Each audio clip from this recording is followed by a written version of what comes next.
Nogo Sosro dan Sabuk Inten, buah karya terbaik Esa Mintarja yang sangat populer di masanya, berlatar belakang kerajaan Demak di masa pemerintahan Sultan Trenggono, bertutur tentang cita-cita luhur anak manusia, dihiasi kisah cinta yang membara, pertumpahan darah, dan kesaktian Joyo Kawijayan yang sangat mendebarkan dalam perebutan dua keris pusaka bertuah tanah Jawa yang telah hilang, berjuluk Kiai Nogososro dan Kiai Sabuk Inten. Pada kesempatan yang sangat baik ini, kita masuk pada episode yang keempat. Selamat menikmati.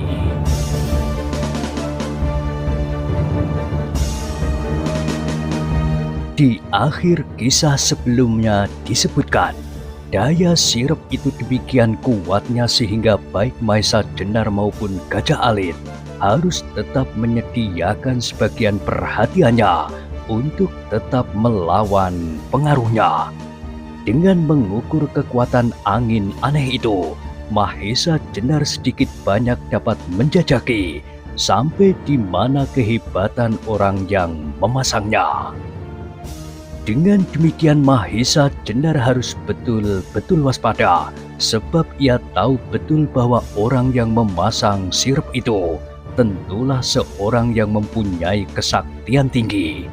Dari tempat persembunyiannya, Mahesa Jenar dapat melihat bahwa 3 orang yang bertugas jaga di sudut dinding halaman itu telah tertidur semuanya.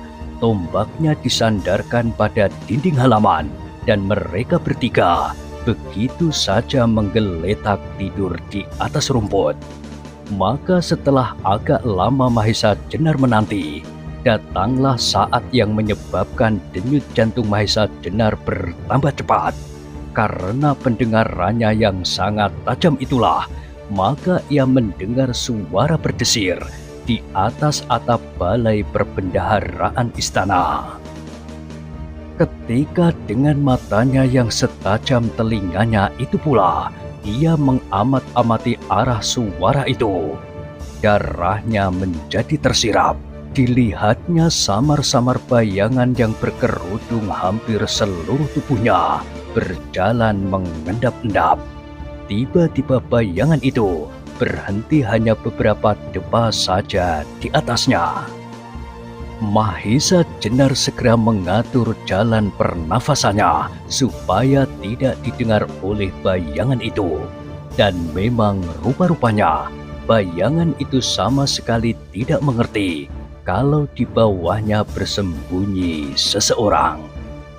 Bayangan itu kemudian berdiri dan terdengarlah suatu suwitan nyaring.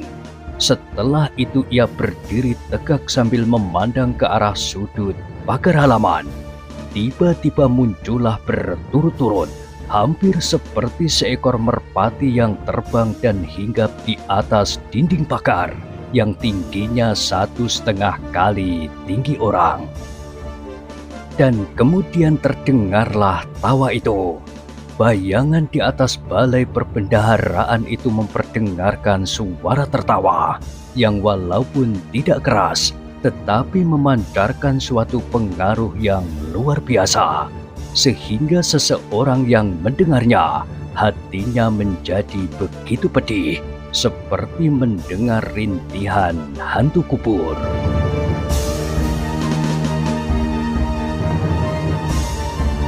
Bukan itu saja, keempat bayangan yang muncul kemudian memperdengarkan suara tertawa yang sama, sehingga terpaksa Mahesa Jenar harus segera dengan kekuatan batinnya menutupi lubang-lubang pendengaran hatinya untuk tidak menerima pengaruh jahat dari suara itu.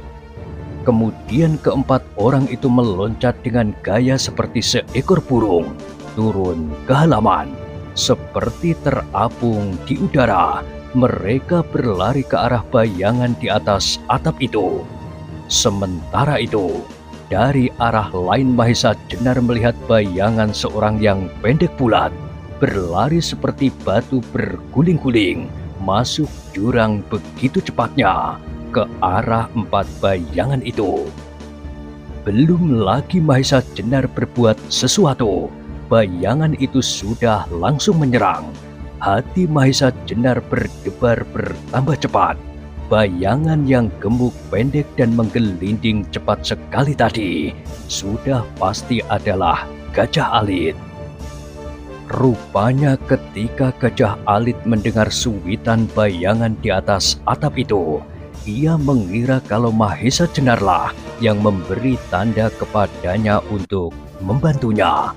Maka ketika ia dengan hati-hati sekali pergi ke arah suara itu, ia mendengar suara tertawa bersaut-sautan, dan ia melihat keempat bayangan itu seperti terbang mengarah ke balai perbendaharaan. Maka dengan tidak banyak pertimbangan lagi, ia langsung menyerang keempat bayangan itu.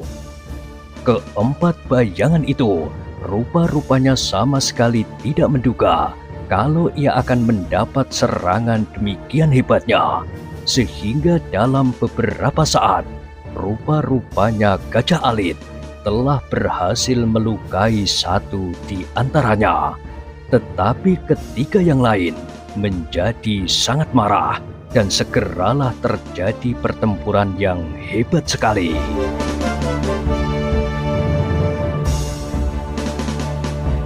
Sementara itu, Mahesa Jenar belum memperlihatkan diri, kecuali keadaan masih belum memerlukan. Rupanya Gajah Alit tidak begitu banyak mengalami kesulitan. Meskipun ia harus bekerja mati-matian melawan 3 orang yang mempunyai tenaga tempur yang cukup itu, ia sendiri memandang perlu untuk tetap mengawasi gerak-gerik bayangan di atas atap di balai perbendaharaan itu. Dan apa yang diduganya ternyata benar.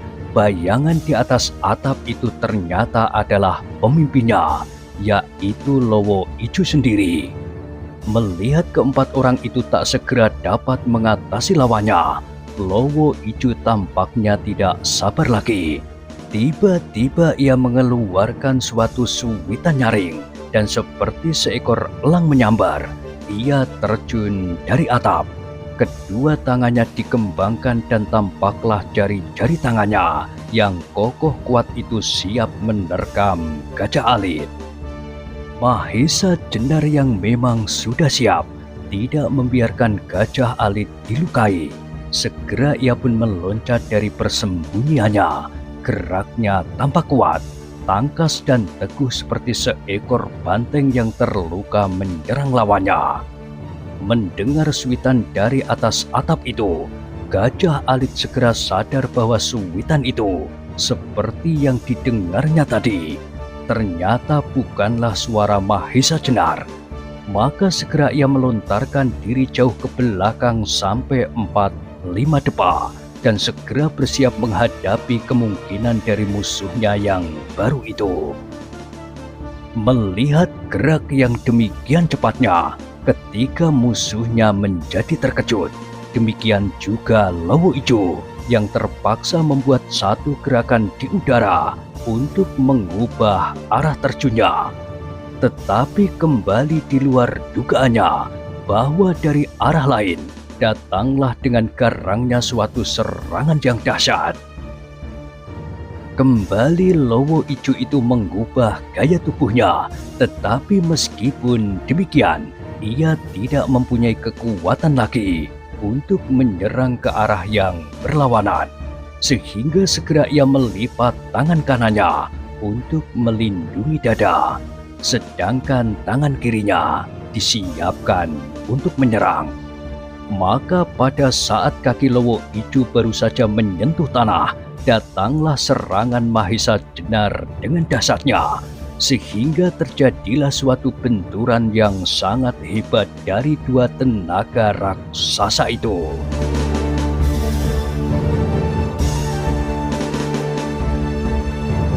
Tetapi rupanya Mahesa Jenar menang perhitungan, sehingga Lowo Ijo terdorong ke belakang dan kehilangan keseimbangan. ia berguling 2 kali ke belakang dan barulah ia dapat tegak kembali. Tetapi sementara dadanya terasa nyeri sekali, nafasnya agak sesak. Pukulan Mahesa Jenar yang dilontarkan sepenuh tenaga itu rupanya telah melukai bagian dalam tubuh Lowo Ijo. Meskipun demikian, pada saat benturan itu terjadi, tangan kiri Lowo Ijo ternyata telah dapat mengenai pundak Mahesa Jenar, sehingga tangan kanan Mahesa Jenar pun menjadi sakit dan geraknya menjadi terbatas. Gajah Alit yang melihat munculnya Mahesa Jenar dengan tiba-tiba itu menjadi girang dan geraknya bertambah mantap. Sambil menyerang kembali, ia sempat berkata, Kakang Ronggo, rupa-rupanya kau mau mengajak main sembunyi-sembunyian." Tetapi Mahesa Jenar diam saja, sebab ia sedang berhadapan dengan lawan yang sangat tangguh. Maka segera terjadi 2 kancah pertarungan yang dahsyat. Mahesa Jenar melawan Lowo Ijo dan Gajah Alit melawan 3 orang pengikut Lowo Ijo. Mungkin karena Lowo Ijo telah berhasil dilukainya lebih dahulu, maka pertempuran antara Mahesa Jenar dan Lowo Ijo segera tampak berat sebelah.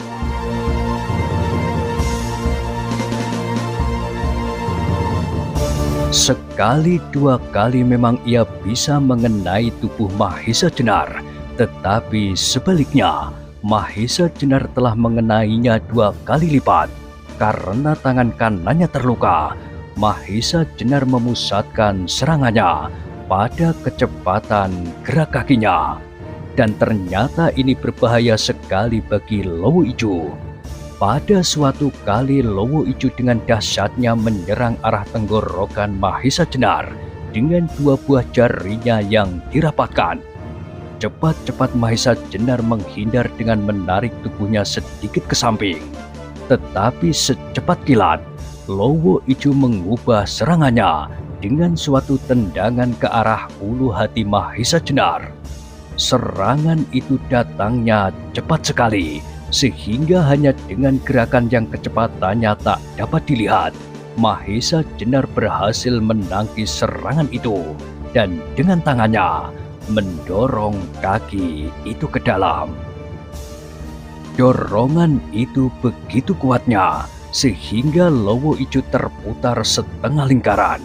Maka kembali Mahesa Jenar mempergunakan kesempatan ini. Belum lagi kaki Lowo Ijo itu menjejak tanah, Mahesa Jenar telah memberikan suatu tendangan dan dengan tumitnya ia mengenai lambung lawannya. Kembali Lowo Ijo terlompat beberapa langkah, dan karena dada Lowo Ijo memang sudah terluka, maka pukulan ini rasa-rasanya jauh lebih hebat dari serangan yang pertama, sehingga Lowo Ijo terlompat ke belakang.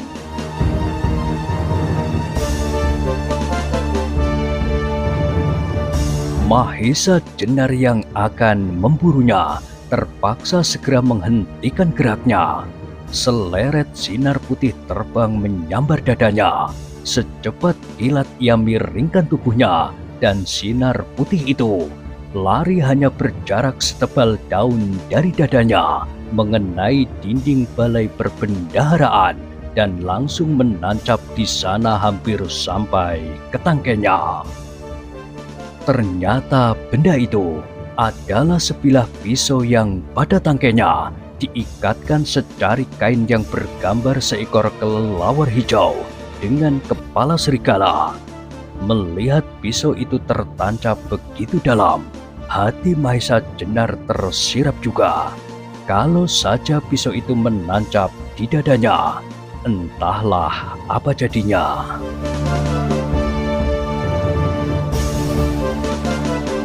Sementara itu, terjadilah suatu hal di luar dugaan. Setelah melemparkan pisaunya, segera Lowo Ijo meloncat ke belakang dan secepat kilat ia melarikan diri. Mahesa Jenar tentu saja tak membiarkan Lowo Ijo lari, sehingga ia segera mengejarnya. Tetapi di luar dugaannya pula, kedua orang yang turut mengeroyok Gajah Alit itu segera meninggalkannya dan menghadangnya. Mereka sekarang sudah memegang senjata di tangan masing-masing, sebuah belati panjang. Mahesa Jenar menjadi jengkel sekali. Sedianya ia sama sekali tak ingin melayani orang itu supaya tidak kehilangan Lowo Ijo. Tetapi kedua orang itu nekat menyerang Mahesa Jenar. Terpaksa Mahesa Jenar berhenti untuk melayani kedua orang itu. Baik Mahesa Jenar maupun Gajah Alit mengerti akan maksud kedua pembantu Lowo Ijo itu, yaitu untuk memberi kesempatan kepada pemimpinnya supaya dapat meloloskan diri. Karena itu, Gajah Alit pun berusaha untuk menghindari pertarungan dengan lawannya yang tinggal seorang itu untuk dapat mengejar Lowo Ijo. Tetapi lawannya itu pun sudah seperti orang kemasukan setan. Maka akhirnya Mahesa Jenar dan Gajah Alit mengambil keputusan untuk menyelesaikan lawan masing-masing, baru berusaha menangkap Lowo Ijo. Tetapi belum lagi mereka berhasil menyelesaikan pertempuran itu, Lowo Ijo telah meloncat ke atas dinding halaman. Kemudian kembali terdengar suara tertawa itu, suara tertawa yang menusuk-nusuk hati. Begitu pedihnya seperti suara rintihan hantu kubur.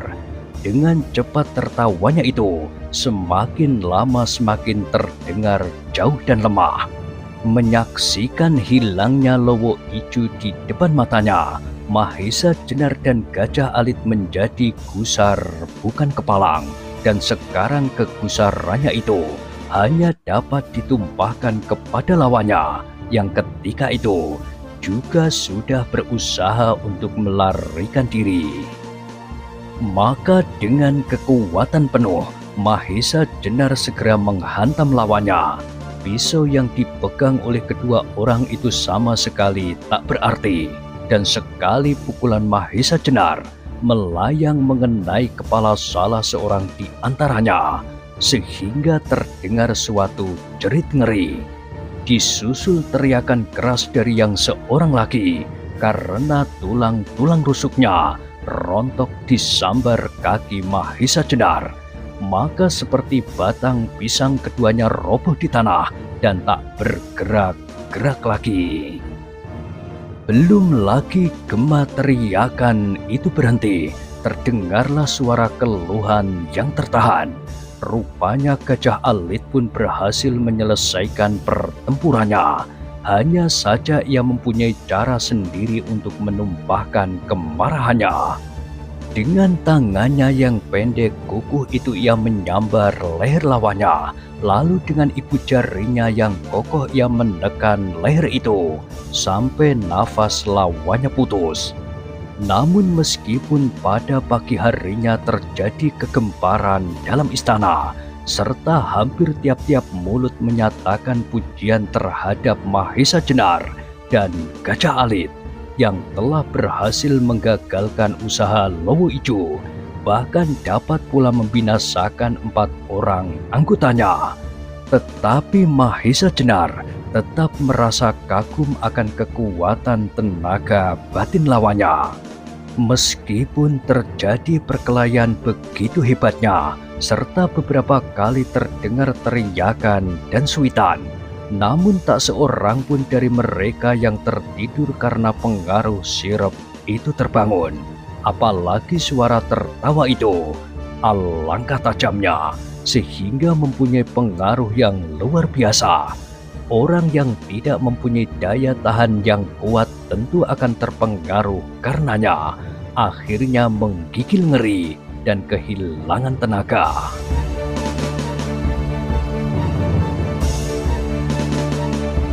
Sekarang pada saat ia bertanding melawan Watu Gunung untuk kepentingan Ki Asem Gede, Kembali ia mendengar tertawa yang demikian, mirip sekali dengan suara tertawa Lowo Ijo. Orang-orang yang tak berkepentingan serta tak terlibat dalam perkelahian itu pun menjadi menggigil karenanya. Bahkan beberapa orang telah terduduk lemah tanpa kekuatan lagi untuk dapat berdiri. Mendapat ingatan itu, kegusaran hati Mahesa Jenar seperti tergugah.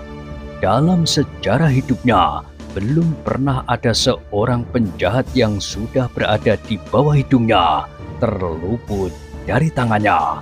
Meskipun ia sekarang bukan lagi seorang prajurit Demak, ia tetap memiliki jiwa pengabdian untuk kedamaian hati rakyat.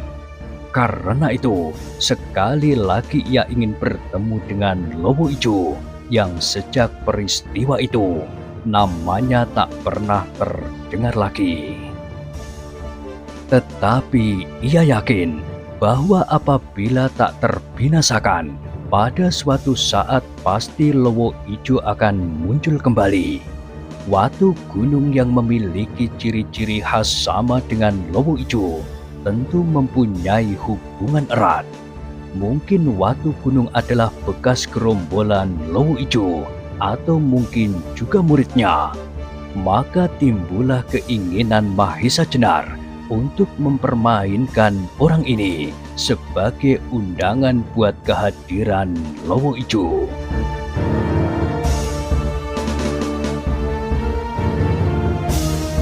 Kenangan dan pikiran-pikiran itu hanya sebentar saja melintas di otak Mahesa Jenar.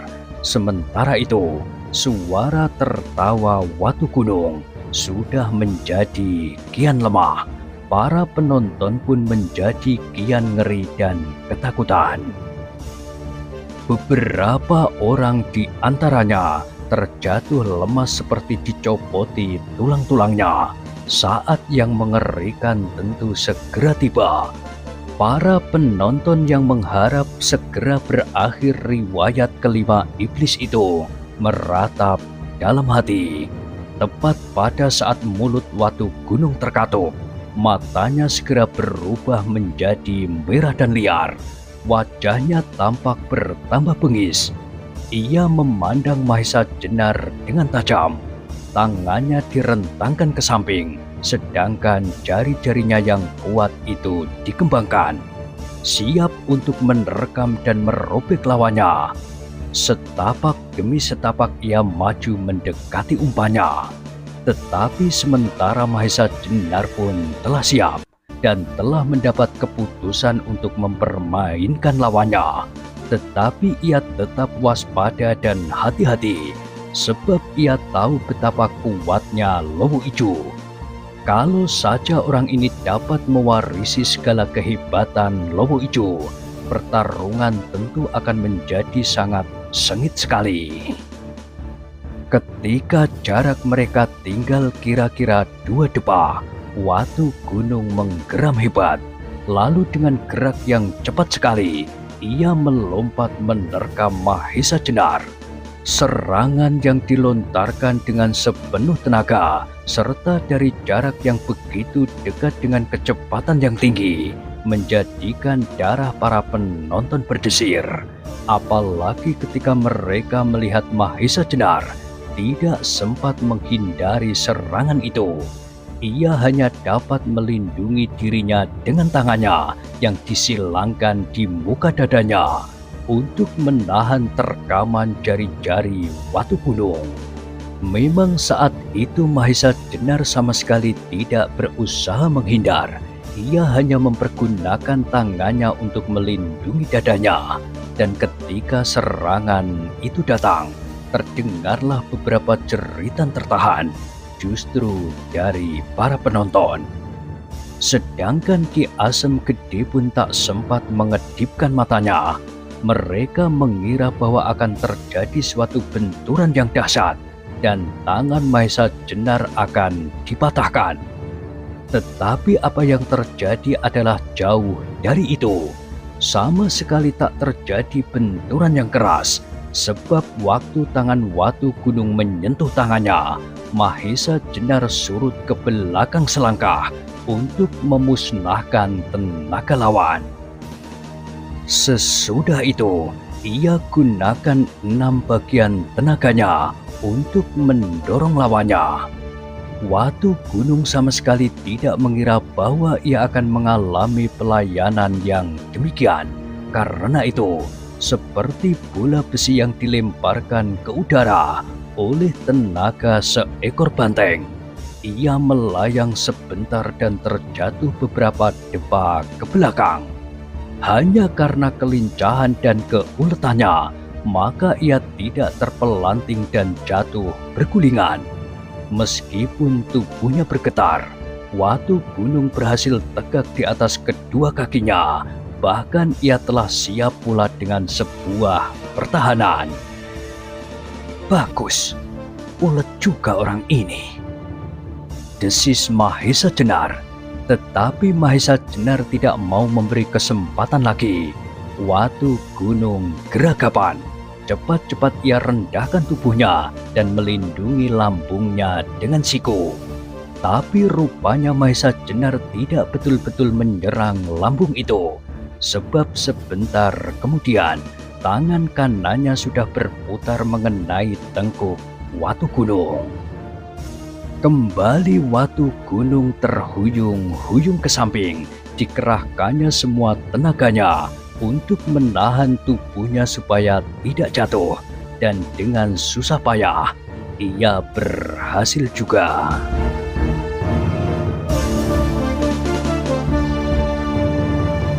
Perubahan yang terjadi demikian cepatnya itu menyebabkan para penonton terkejut bukan kepalang. Malahan kemudian ada yang tidak percaya pada apa yang terjadi. Setan mana yang telah membantu Mahesa Jenar untuk mendapatkan kekuatan itu? Samparan beserta ketiga kawannya sampai berdiri. Sebagai orang yang penuh pengalaman, Samparan segera melihat kekuatan Mahesa Jenar yang luar biasa itu. Kalau mula-mula Mahesa Jenar tampak lemah dan tak bertenaga, itu karena ia sedang menjajaki sampai di mana kekuatan lawannya. Kalau mula-mula ia merasa yakin bahwa Watu Gunung akan berhasil, sekarang adalah sebaliknya. Ia menjadi yakin kalau Watu Gunung akan binasa, atau setidak-tidaknya namanya lah yang binasa. Rupanya ketiga kawannya pun berpikir demikian juga.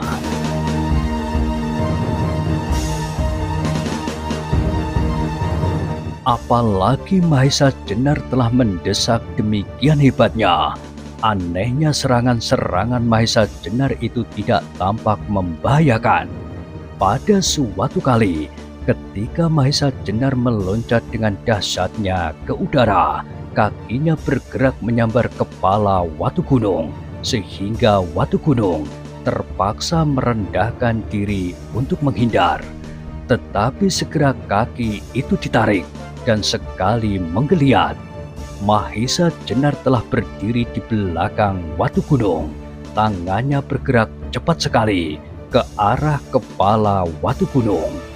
Serentak hati para penonton tergetar. Hampir saja mereka bersorak, karena pasti kepala Watu Gunung akan terhantam. Tetapi rupanya Mahesa Jenar berbuat lain. Ia hanya menyambar saja ikat kepala Watu Gunung yang berwarna merah soga itu. Mendapat perlakuan ini, wajah Watu Gunung menjadi merah. Semerah ikat kepalanya yang disambar oleh Mahesa Jenar itu. Giginya gemeretak menahan marah dan tubuhnya bergetar secepat getaran darahnya. Bagi orang seperti Watu Gunung, lebih baik kepalanya diremukkan daripada dihina sedemikian.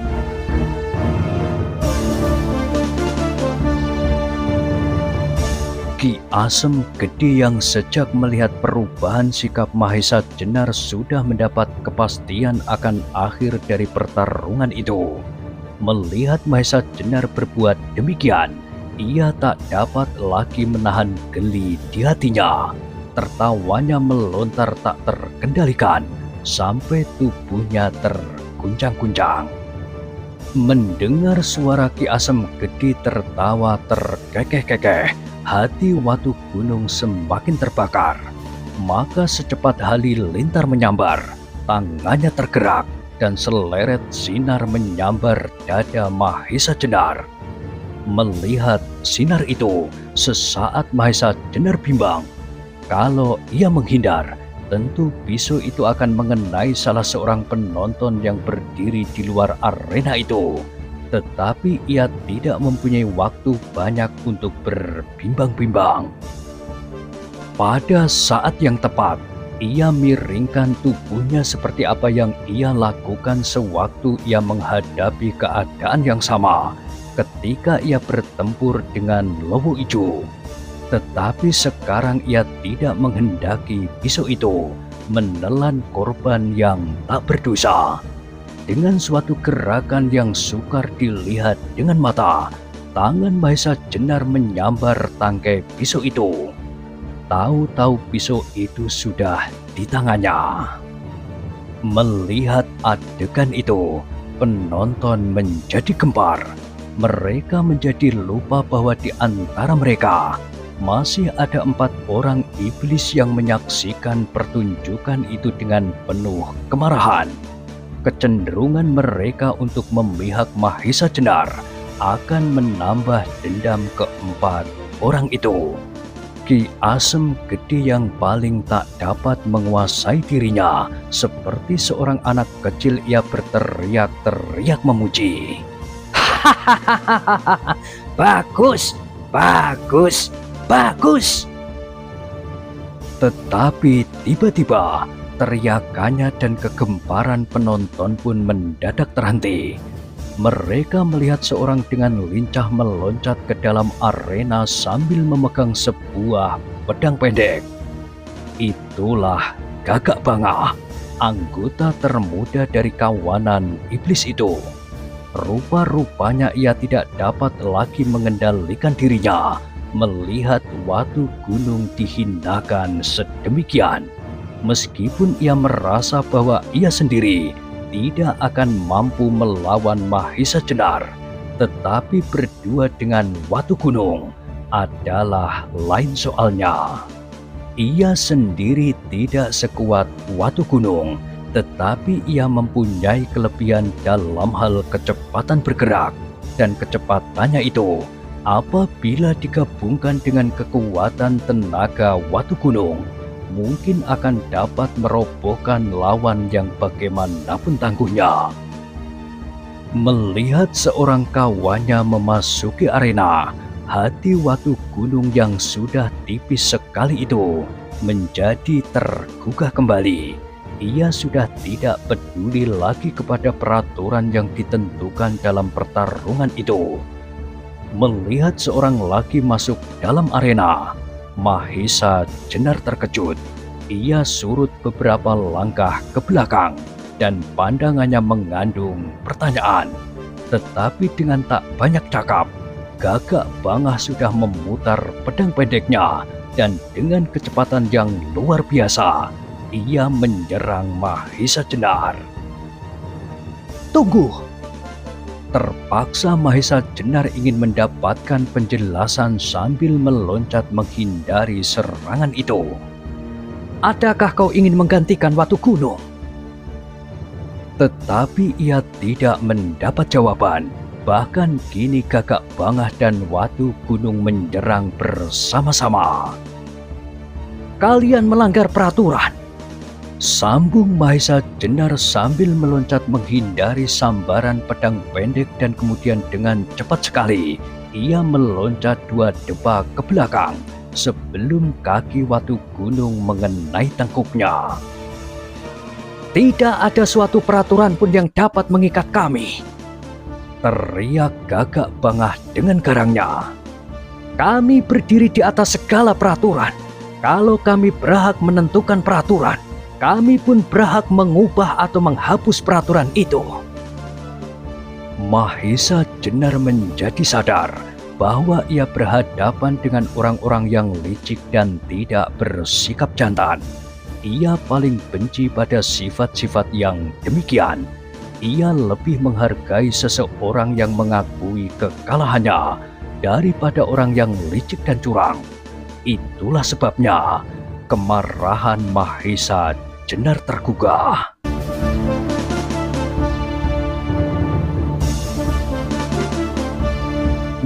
Nah, bagaimanakah kisah selanjutnya?